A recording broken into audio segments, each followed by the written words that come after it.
네, 경제 시그널 시작하죠. 김종효 이사님 모셨습니다. 안녕하세요. 네, 안녕하십니까. 오늘이 장이 참 좋았으면 좋았을 텐데 그래도 막판에 삼전릭스는 올랐잖아요. 근데 사실 미장이 괜찮았어가지고 좀 기대를 했는데 영향이 없었던 것 같아요. 근데 미국 시장도 반도체 쪽, 그러니까 순수 반도체 쪽은 그렇게 좋지 않았거든요. 네. 그러니까 우리 시장과 비슷했어요. 물론 우리 시장만큼 뭐 밀리지도 않았고. 이제 우리가 여기서 한 가지 생각해야 되는 것은 마지막 나는 이 수급 뭐 장벽이라고 해야 될까요? 네. 엔캐리어 관련된 게 남았을 수 있어요. 지금 미국과 일본이 본격적으로 대놓고 환율 조작해서 지금 개입하고 있잖아요. 네. 그래서 160엔을 넘었던 엔화를 150엔대까지 빠르게 끌어내리고 있는데, 지금 일본 같은 경우에도 실질 실효 환율 기준으로 하면 130엔 아래가 적정 환율이다 얘기하고 있거든요. 네. 우리도 뭐 1,300원 얘기하고 있지만, 그래서 뭐 어느 수준까지 끌어내릴지는 모르겠는데, 만약에 이 환율이 급하게 엔화가 강세를 보이게 되면 네. 엔화 레버리지를 바탕으로 해서 들어온 공격적 자금들이 분명히 있단 말이에요. 근데 이런 자금들이 뭐 샀을까? 뻔한 거예요. 반도체 샀을 거거든요. 왜냐하면 전 세계 증시를 이끌었던 거 미국이나 일본이나 우리나라나 대만이나 전부 반도체니까요. 네. 그래서 그런 공격적인 자금들이 일부 흘러나오지 않을까라는 그런 불안감은 있습니다. 그래서 어저께 미국의 빅테크들은 다 올랐지만 네. 메모리 종목군들은 별로였어요. 그쵸. 기술주. 네. 네, 우리 시장도 오늘 외국인이 전체 시장의 업종별로는 대부분 샀는데 반도체만 팔았습니다. AI 캐펙스 관련된 종목만 팔았어요. 네. 기관도 마찬가지고요. 그렇죠. 그러니까 그런 우려가 일부 녹아있다 정도로 봐줘야 될 것 같고, 근데 대신 결론은 제가 보기엔 그렇게 심각한 엔화 강세로 갈 가능성은 낮다. 왜냐하면 2024년도 8월 달에 기억해 보시면 그때 엔캐리 한다고 해서 160엔에서 140엔대까지 쭉 한번 미끄러진 적이 있는데 네. 전 세계 증시가 다 난리 났거든요. 그렇죠. 그럼 미국도 과연 11월 달 중간선거 앞두고 증시마저 박살내고 싶을까? 지금 트럼프의 유일한 업적 두 가지는 관세하고 증시 올라간 거잖아요. 그렇죠. 그러니까 뭐 그런 것까지 만약에 밀리게 되면 트럼프 입장에서는 더 밀릴 수 있어서 아마 그렇게까지 급전직할 가능성은 낮고, 어쨌든 그럼에도 불구하고 이런 환율 이슈, 그 다음에 글로벌 반도체가 조금 주춤거리고 있는 그런 이슈가 시장을 장악하고 있지만, 지난주 금요일 날 반도체가 급등하면서 지수를 돌렸다면 네. 이번 주는 지금 이틀 내내 개별 종목들이 움직이면서 상승 종목 수가 좀 불어나고 있는 중이잖아요. 네. 거래가 부족한 게 조금 아쉬울 뿐, 그동안 많이 내렸던 이런 급락주들이 조금씩 올라가고 있다라는 측면에서 보면 시장은 뭐 양적, 뭐 질적으로 약간의 개선 요인이 있다? 이렇게 좀 봐야 될 것 같습니다. 그리고 또 하나 여쭈고 싶은 게 외신의 세제 워낙 코스피에 대해서 관심이 많잖아요. 보면은 모건 스탠리 같은 경우는 9천 간다고 했고, 근데 반면에 또 이 블룸버그 같은 데서는 투자 부적합 국가가 되고 있다. 뭐 중국처럼 이런 식으로 얘기를 했는데 어느 선까지 좀 받아들여야 하는 걸까요? 글쎄요, 뭐 그 언론의 평가가 그렇게 중요할까요? 뭐 최근에 증권사도 전혀 맞추지 못하고 우리 시장의 이 수급적인 흐름은 뭐 제가 보기에는 정상이 아닌 건 사실이죠. 그러니까 뭐 언론이 이걸 꼬집는 것까지야 뭐 그렇다고 할 수 있는데, 그러면 이들이 얘기하는 것처럼 투자 부적격 증시는 뭐 미국도 반도체는 마찬가지 아닌가 싶습니다. 뭐 미국도 최근에 뭐 샌디스크의 변동성이라든지 마이크론의 변동성은 만만치 않고요. 다만 여기는 지수가 우리랑은 다르게 주가로 평가가 되고, 그러니까 시가총액이 아니라는 거죠. 주가로 평가가 되고, 다만 뭐 시가총액이 일부 가중되기는 하죠. 네. 그러다 보니까 이제 우리보다 변동성이 적어서 그런 거고, 또 하나는 미국 시장의 지금 빅4가 최근에 안정적이잖아요. 애플이 강세를 보이다가 최근에 탈락하고 있지만 아마존, 구글, 마이크로소프트 이런 종목군들이 최근에 급등하면서 오히려 지수를 버텨주고 있단 말이죠. 네. 그러니까 깔끔하게 30종목만 있는 다우지수는 사상 최고. 그 다음에 뭐 좋은 종목들 모아놓고 거의 이제 동일 가중 수준은 아니지만 시가총액, 우리처럼 시가총액이 아니고 이제 다른 기준으로 지수를 매기고 있는 S&P도 다시 사상 최고 이렇게 왔지만 네. 거기도 반도체는 말 그대로 복마전이에요. 다만 어제 이제 개별 종목별로 약간의 차이는 있었을 뿐이지, 뭐 반도체 측면에서는 뭐 비슷하기 때문에 뭐 블룸버그도 반도체로 치환해서 보면 전 세계 반도체가 똑같이 마찬가지고, 네. 만약에 한국이 투자 못할 증시면 미국 반도체도 투자 못할 그런 종목과 업종임은 뭐 비슷한 것 같습니다. 보면 D램이나 낸드 플래시 가격은 계속 신기록 경신을 하고 있는데요. 이제 이 시점에서 좀 궁금한 게 창신 메모리 영향을 어느 정도까지 좀 봐야 되나 궁금하긴 하거든요. 그러니까 중단기적으로는 음. 분명히 문제될 수 있지만 단기적으로는 영향이 전혀 없다고 해도 과언이 아니에요. 음. 지금 미국 상원 하원이 다 나서서 얘기하고 있잖아요. 네. 중국 거 쓰지 마라. 애플 보고도 쓰지 마라라고 압박하고 있는 상황에서 창신 메모리가 지금 한 3세대 정도 뒤쳐져 있는 기술인데 네. 그걸 가져다 쓴다? 말이 안 되잖아요. 그렇죠. 그러니까 창신 메모리가 장기적으로는 분명히 부담이 될 수 있는 요소가 있는데 저는 오히려 양쯔 메모리가 더 부담이 된다고 생각해요. 양쯔 메모리는 이미 시장 점유율이 꽤 늘어난 상황, 10% 이상으로 늘어난 상황이고요. 기술 격차도 오히려 메모리, D램보다 더 적어요. 네. 거의 붙어 있는 상황이기 때문에 실제로 이제 업체들이 쓰려고만 하면 뭐 낸드 플래시 같은 경우에는 바로 적용할 수도 있거든요. 그래서 그런 측면에 여러 가지 두려움들은 있지만 그럼에도 불구하고 지금 창신 메모리 때문에 빠진다는 건 좀 핑계에 불과하지 않나. 뭐 중장기적으로는 부담이 되고 있지만 제가 보기에 지금 당장 창신 메모리가 뭐 할 수 있는 건 아무것도 없다. 대신에 이제 우리가 우려되는 건 딱 하나죠. 중국 수요를 잡아먹지 않을까. 그렇죠. 우리가 지금 미국 쪽으로 많이 수출만 하고 있다고 착각하시는 분들 많은데 중국향 반도체 수출도 역대 최고치입니다. 물론 과거에 비해서는 줄었어요. 네. 그러니까 지금은 미국의 데이터 센터향으로 가는 게 많기 때문에 대만이나 미국 쪽으로 하는 물량이 늘면서 중국 쪽이 압도적으로 1위였다가 네. 지금 50몇 %를 차지했던 중국 비중이 40%대까지 줄었습니다. 그럼에도 불구하고 중국도 지금 엄청나게 계속 메모리를 빨아당기고 있는 상황이기 때문에 네. 중국 쪽 비중도 매우 높아요. 근데 이런 비중 중에서 이제 저가 물량들은 창신 메모리가 가져갈 가능성은 있겠죠. 그런 차원에서 일부 영향은 있겠으나 그것도 아마 올해는 아닐 것 같고 뭐 내년이나 내후년 정도부터는 뭐 지금 뭐 북경에 뭐 신규 시설을 만들어서 하나둘씩 따라잡기 시작하면 중국 물량을 뺏길 가능성에 대해서는 좀 우려가 있죠. 그렇지만 뭐 지금 뭐 미국 물량이라든지 아니면 전 세계 지금 GPU에 달려있는 HBM을 창신 메모리가 뺏어간다? 엔비디아가 중국 메모리를 쓴다? 이건 우리가 이제 쉽게 생각해 볼 수 없는 상황인 거죠. 그리고 생산색 공제? 한국판 이제 인플레이션 감축법인데 이게 조항상으로 보면은 대기업은 받기 쉽지 않아 보이던데 요거에 대한 영향은 어떻게 보세요?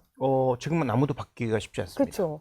왜냐하면 중소기업은 흑자를 내지 못하면 세금을 안 내는데 무슨 세액 공제를 그러니까요. 받겠어요. 네. 그래서 우리도 미국처럼 모든 산업, 그러니까 반도체처럼 지금 돈 잘 벌고 있는 산업에다가 이 세액 공제 정도까지는 해줄 수 있고, 그런데 태양광이라든지 2차 전지처럼 네. 우리나라에서 생산한 게 경쟁력이 떨어져서 해외로 지금 많이 옮긴 상황이잖아요. 대표적으로 배터리 같은 경우에 미국하고 유럽 뭐 이런 쪽으로 많이 옮겨놨고, 그 다음에 지금 태양광 같은 경우도 국내에서 지금 생산되는 게 많이 없어요. 그쵸. 말레이시아나 이런 쪽으로 다 갔단 말이죠. 그러면 세액공제라고 하는 게 국내에서 생산된 부분에 대해서 주는 건데, 그러면 국내에서 생산하기 위해서는 뭔가 메리트를 줘야 되는데 아무런 메리트도 주지 않고 이익 나면 세액공제를 해준다? 이익이 안 나는데 어떻게 세액공제를 해줍니까? 투자를 해야 되는데. 그렇죠. 그렇죠. 그래서 이런 관점에서 보면 일단 정책자금 집행은 뭐 국민성장펀드 같은 것들을 통해서 더 적극적으로 해야 될 것 같고요. 국내 생산을 늘리려면 중국과 경쟁해서 이길 수 있는 보조금을 직접 줘야 됩니다. 그 정도가 아니면 기업들이 뭐 국내에서 생산할 이유도 없고, 그쵸. 그다음에 국내에서 생산된 걸 쓸 이유도 없죠. 왜냐하면 중국계 워낙 싸게 들어올 수 있으니까. 아무리 관세로 막는다고 한들 가격 차이가 뭐 6배 이상 나는 상황이어서 관세로는 잡기가 쉽지 않아 보입니다. 그래서 그런 측면에서 놓고 봤을 때 저는 아마도 이게 이제 그 법이 정부 법안이고 네. 국회를 거쳐서 이제 법이 통과가 되는 거잖아요. 그러니까 국회를 넘어가는 과정에서 어떤 수정을 거칠지 모르지만 몇 가지 산업에 대해서는 직접 보조금을 지급해야 된다라고 보고 있고요. 그 구윤철 부총리가 네. 약간의 그런 여지를 좀 남겼어요. 뭐 추가적인 지원책 같은 것들에 지금 여운을 남겼는데 아마도 이제 국회로 넘어갔을 때는 그런 요인들이 좀 고려돼서 산업별로는 직접 보조금이 투입되는 산업도 있지 않을까라는 기대를 좀 해보고 있습니다. 우리가 지금 삼전릭스 갖고 계신 분들은 어쩌면 가장 궁금한 게 진짜 주식을 처분하지 않는 한은 뭘 보고 이걸 갖고 있냐 이 답을 듣고 싶을 거란 말이에요. 그래서 정리하는 차원에서 이거를 삼전릭스를 갖고 있는데 앞으로 어떻게 될지 여지를 좀 알고 싶을 것 같거든요.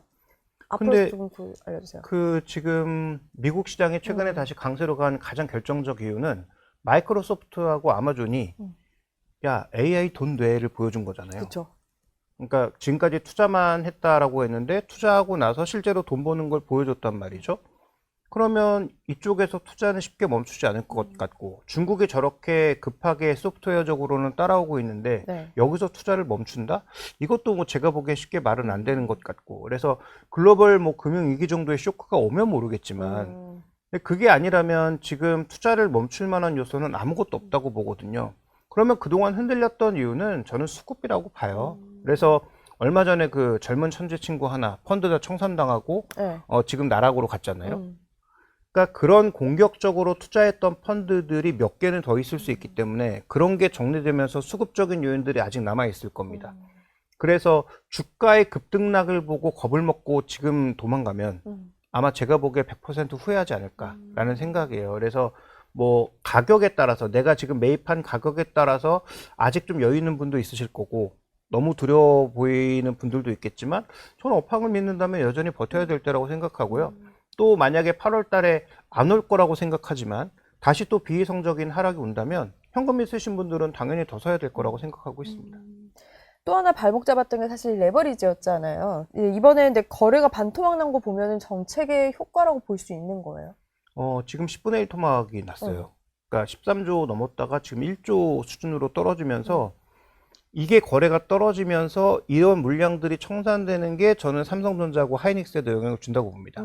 왜냐하면 이 상품이 나왔을 때 거의 일방적으로 위쪽으로 기울어진 상품이었거든요. 아래쪽으로는 두 개인가 밖에 없고 다 위쪽으로만 바라보는 상품이었기 때문에 지금 어쨌든 정부가 규제를 하는 것뿐만 아니라 뭐 긴급조치까지 발동을 시켜서 네. 배율도 지금 낮추겠다 뭐 이렇게 얘기하고 있잖아요. 전 이건 좀 너무 나간 거라고 생각하긴 하는데 어쨌든 이런 거 되면 그럼 두 배 레버리지를 할 이유가 아무것도 없는 거잖아요. 그렇죠. 그럼 두 배 레버리지를 우리가 그동안 메꾸기 위해서 소위 이제 감마스키즈 같은 것들이 들어왔던 건데 이런 것도 그럼 안 들어올 수 있단 말이에요. 안 들어올 수 있는 것뿐만 아니라 기존의 포지션은 청산될 수 있어요.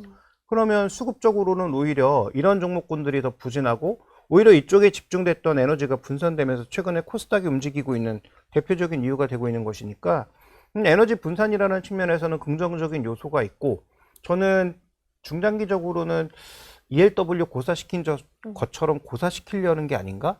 라는 그런 생각도 듭니다. 그래서 자연스럽게. 네, 상패를 하는 건 단기적으로 너무 큰 충격을 주지만 정말 서서히 힘을 빼서 고사시키는 건 그래도 시장의 영향력을 최소화하면서 고사시킬 수 있기 때문에 아마도 그런 스텝을 밟고 있는 게 아닌가. 그래서 정말 뭐 긴급조치까지 발동을 할지는 모르겠는데 아마 이 긴급조치 얘기까지 흘러나온 건 시장에 계속 시그널을 던지는 것 같아요. 이래도 안 할 거야? 이래도 안 할 거야? 뭐 대통령이 압박하니까 아마도 이제 이 금융당국 쪽에서 뭐 여러 가지 조치들 우리 계속 뒤에 또 있어 이런 카드들을 보여주는 것이라고 봐야 될 것 같습니다. 이제 또 오늘 코스닥 얘기 안 할 수가 없어요. 코스피 떨어지니까 이제 코스닥이 오르니까 기다리는 분들도 또 계실 거란 말이에요. 이게 의미 있는 시그널로 봐도 되는 시점일까요? 일정 부분 낙폭을 축소하는 데는 분명히 역할을 할 걸로 보입니다. 그러니까 원래 저는 7월 달에 이런 식으로 약간 지수가 박스를 타면서 종목 순환은 한번 돌고 뭐 다시 주도주가 가든 뭐 이런 양상이 전개되지 않을까라고 생각했는데 네. 뭐 7월 달은 뭐 생각하기도 싫은 전반적인 폭락이 있었죠. 네. 그럼 8월 달의 핵심은 일단 반도체 빅2가 최소한 저점만 잡아주고 반도체 빅2만 빠진 게 아니라 우리는 반도체 빅2가 정점을 칠 때 다른 종목은 미리 빠지고 있었고 반도체 빅2가 빠질 때 나머지 종목은 원래도 빠졌는데 더 빠졌단 말이에요. 그러면 최소한 반도체 빅2가 빼놓은 거 전까지 정도는 되돌려야 되는 상황이잖아요. 네. 그래서 지금 뭐 코스닥뿐만 아니라 유가증권 시장의 많은 종목군들도 낙폭과대 종목은 너무 많은데 그런 종목의 일정 부분의 가격 회복을 보일 가능성은 있다고 봅니다. 그런데 이게 뭐 추세가 돌아서서 이제부터는 뭐 제약바이오가 주도주예요. 그다음에 뭐 이 상반기의 초반처럼 뭐 조방원이 주도주예요. 이럴 가능성은 거의 없어 보이고요. 네. 다만 어느 정도의 과대 낙폭은 조금 회복할 가능성이 있다라고 보시는 게 좋을 것 같습니다. 금리를 좀 따져보면서 코스닥을 바라봐야 될까요? 금리 향방을? 지금 금리가 저는 재무구조가 불안하거나 산업이 정말 안 좋은 그런 산업들에게는 굉장히 부담되는 상황이지만 재무구조도 큰 문제 없고 돈을 벌고 있는 그런 기업들에 대해서 지금 부담을 느낄 정도의 금리인가? 그럼 그렇게 생각하진 않거든요. 오히려 그러면 그런 식으로 따지면 우리보다 미국의 금리가 정책 금리가 100bp 이상이 높은데 그렇죠. 그럼 미국에서 먼저 시그널들이 오지 않겠습니까? 그래서 우리는 아직 금리가 그 정도 높은 수준은 아니에요. 네. 그래서 뭐 재무구조가 취약하거나 산업 자체가 조금 불황인 기업은 뭐 그렇지 않겠지만 지금 올해 7월 달에도 수출 실적을 보면 하나인가 빼고 나머지는 전부 다 작년 대비해서 다 YY로 플러스였잖아요. 네.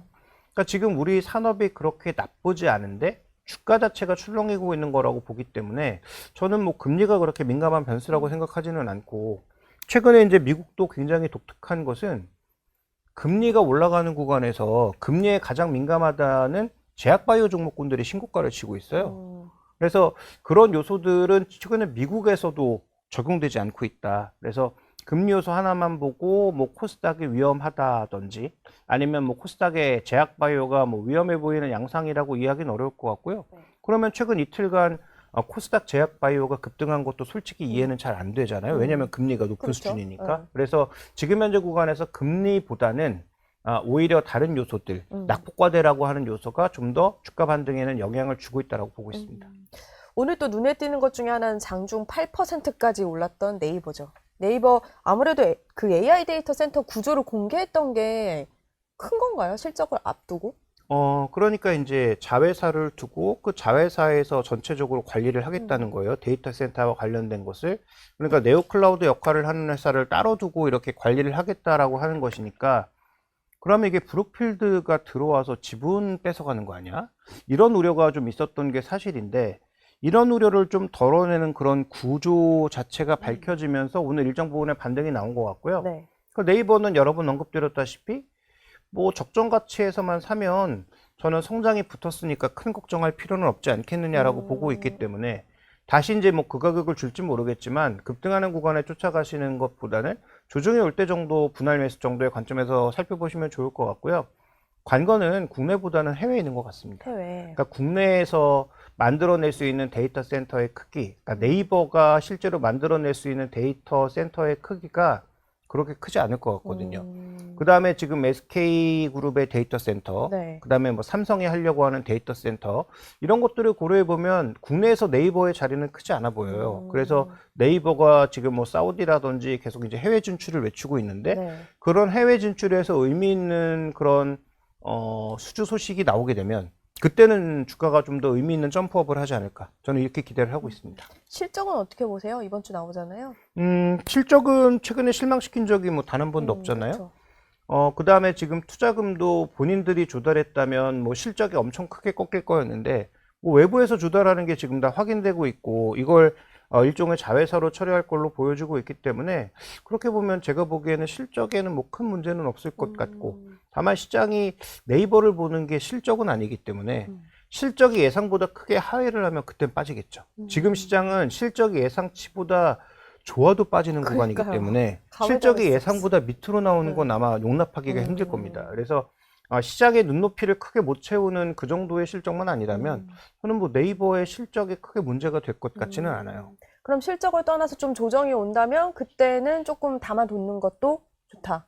네, 뭐 PB 한 배 정도가 19만 원이니까 네. 저는 뭐 그 정도 영역에서는 부담 없이 담아도 된다라고 보고 있습니다. 근데 일각에서는 30만 원까지는 좀 무리지 않겠냐 이런 의견들도 있는데 그 이사님 어떻게 보세요? 성장이 있는 기업이 PB 2배도 못 받는다.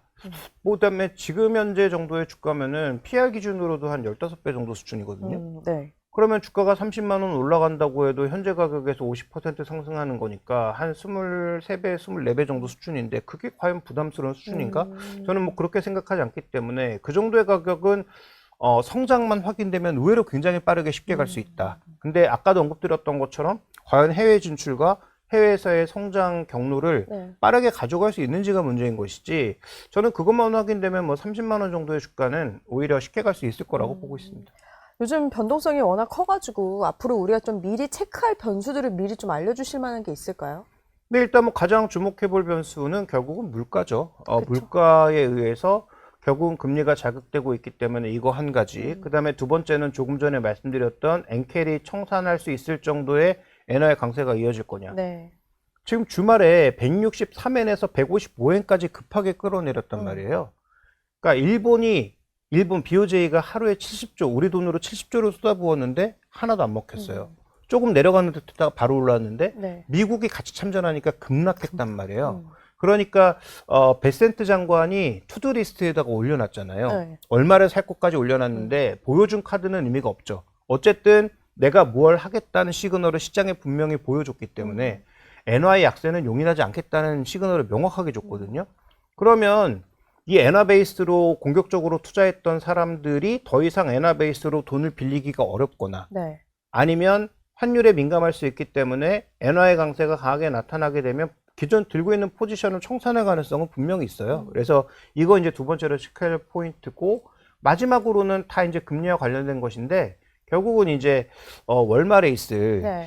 그 잭슨홀 미팅이 또 어떤 식으로 전개가 되느냐. 그렇죠. 그러니까 전 세계의 그 금융 총재들 모아놓고 중앙은행 총재들 모아놓고 과연 어떤 얘기들이 흘러나오느냐가 뭐 이번 달에는 가장 주목해 봐야 되는 포인트가 될 것 같습니다. 이사님 참 어려운 것 같아요. 질문을 하는 저로서도 어렵지만 투자 전략을 매주 거의 여쭙기는 하는데 매번 또 상황이 달라지니까 고민이 많을 것 같거든요. 근데 지금 구간에서는 저는 별로 고민할 게 없는 게 그래요? 일정 부분의 현금은 좀 유지를 하는 게 여전히 좋다라고 보고 있고, 그다음에 주도주도 바뀔 수가 없어요. 주도주가 바뀌는 순간 이 시장은 그냥 끝난 거예요. 그렇죠. 그럴 수는 없는 그래서 것 같아요. 주도주인 반도체를 40%를 가져가야 되는데 아직도 현금이 있으신데 40%를 채우지 못한 분들은 어느 정도 가격에 담아야 되느냐 정도가 이제 계속 고민거리인 거죠. 그다음에 두 번째로 이 주도주를 제외하고 나서 나머지를 뭘로 채우느냐가 이제 네. 두 번째 문제인데, 이건 이제 언급드렸던 것처럼 지금 시장에서 낙폭과대주들의 순환매가 돈다면 진짜 이상한 종목이 아니고서는 일정 부분 다 올라올 거예요. 근데 그러면 여기서 이제 모든 종목을 다 끌고 갈 수는 없고, 확실히 하반기에 추가적으로 무언가 이벤트가 나오거나 상승의 내러티브가 나올 수 있는 종목군들이나 업종군들이 뭐냐를 따지게 되면 결국 이것도 조방원으로 돌아갈 수밖에 없습니다. 그동안 기대했던 것들이 하나도 나오지 않아서 주가 조정을 받았잖아요. 그쵸. 밸류가 비싸기도 하고 기대했던 이벤트들이 하나도 안 터지면서 결국 주가 조정이 온 건데, 그러면 조선업종은 마스가가 일단 터지는 것. 그다음에 원전도 뭐 체코의 원전 본계약이라든지 네. 그다음에 뭐 터키라든지 뭐 베트남이라든지 이렇게 기대했던 데서 아직 아무것도 안 터졌단 말이죠. 그런 기업들.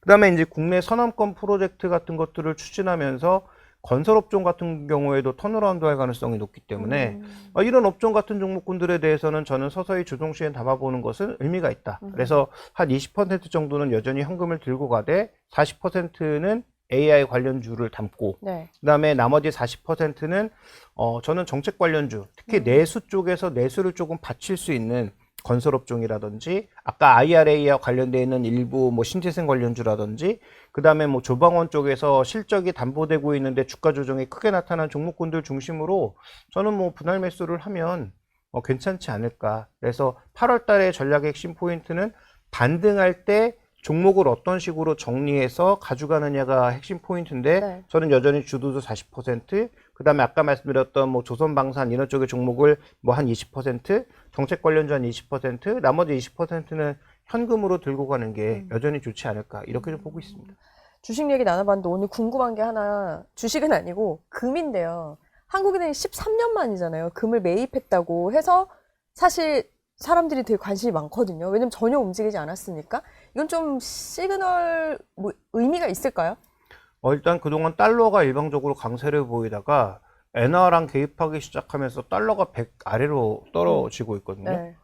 그러면 지금 소위 이제 종이화폐들은 약간의 변동성이 좀 발생하기 시작한 구간이니까 뭐 인플레도 나오고 있는 상황에서 종이화폐들이 흔들릴 때 금에 의지하는 것이 장기적으로 봤을 때 그렇게 나쁜 그림은 아니었거든요.